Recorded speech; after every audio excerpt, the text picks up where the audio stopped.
Hi, I'm Claire Azzougarh and I run Positive Birth Morocco, as well as having had two home births here. The status of home birth in Morocco is quite ambiguous. It's not illegal to have a home birth in Morocco. No woman will be prosecuted for having one, but there is an awful amount of pressure to go to a hospital or clinic to have your baby.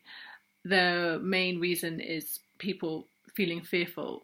Women will be told they will die, and their babies will die, or they'll be horrifically injured if they have their baby at home. So there is a lot of pressure to go to the hospital and go to the clinic. Morocco is also told that their high maternal mortality rates is because of home birth, because of not being with medical professionals.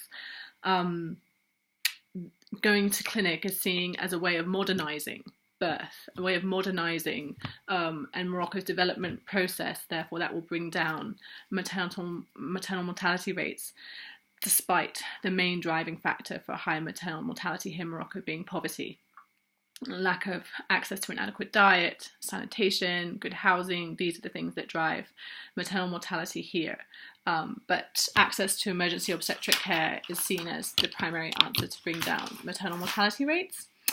So as a result, Morocco provides no infrastructure whatsoever for home birth. So there are no support workers. No woman will go to her obstetrician and request to have a home birth because there'll be no support given. And there's no other infrastructure in terms of transfer into hospital or emergency care if required, other than what already exists for women, especially women in the countryside.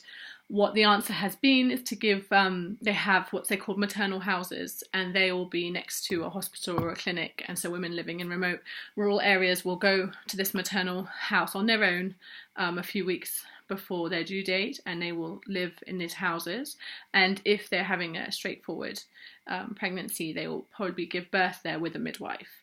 And if not, they'll be transferred to the hospital. Having said that, it's good to make notice that Morocco has a real lack of midwives, particularly anything that we would really understand in Europe, what a midwife is. Typically here they're just technical obstetric nurses. A friend of mine is training to be a midwife, and she's been told that first-time mothers, they will give birth on their backs and they will all receive episiotomies. That's the training that she's been receiving at the moment. So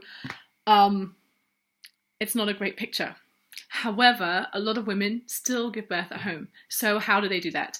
Well, for poorer rural women, typically they will give birth with a traditional birth attendant here called a qabla.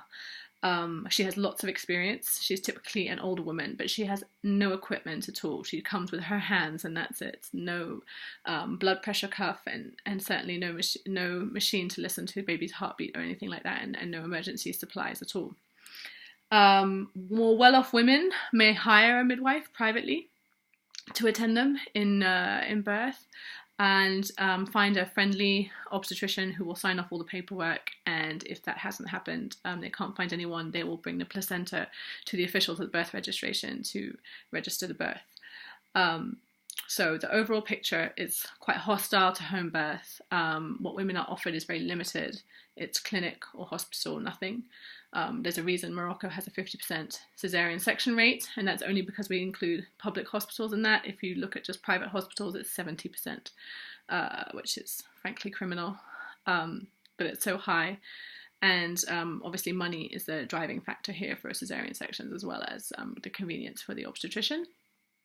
I would just like to tell a short story about a woman I work with who went to a public hospital to have her baby.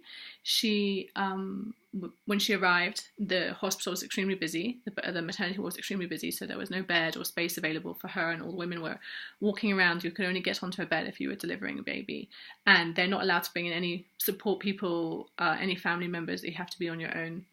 And a woman in front of her got up on the bed and the baby came out, and she rushed forward to catch the baby while still in active labour herself, and waited for 2 minutes while having contractions for a doctor and midwife to come and to take off the baby. And she was covered in amniotic fluid and blood, and no one offered her change of clothes or to have a wash. She was left like that. And when it came her turn to birth, she was on her own. No midwife came, no doctor came. She birthed alone on a bed in a crowded hospital, and that was the extent of care she got. So there's obviously a strong argument for making home birth with a one-on-one care attendant, a qualified, well-trained, well-provisioned care attendant, would actually help Morocco in terms of meeting what women want, meeting the needs women want, and also bringing down rates of maternal mortality as well. So in the future, we hope that this will change.